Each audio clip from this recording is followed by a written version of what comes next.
Celebrity cricket league 2025 అట్టహాసంగా ప్రారంభమైంది.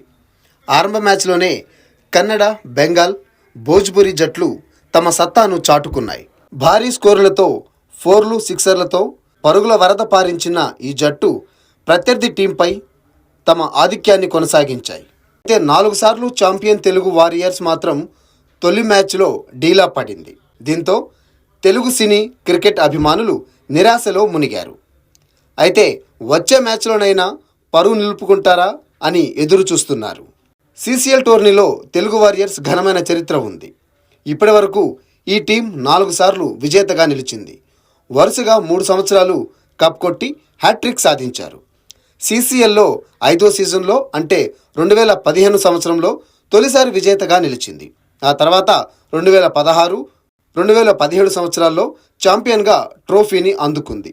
అలాగే 2023 సంవత్సరంలో కూడా తెలుగు వారియర్స్ విజేతగా నిలిచింది. అయితే ఈ ఏడాది కప్ కొడతామని అఖిల్ విశ్వాసం వ్యక్తం చేస్తున్నారు.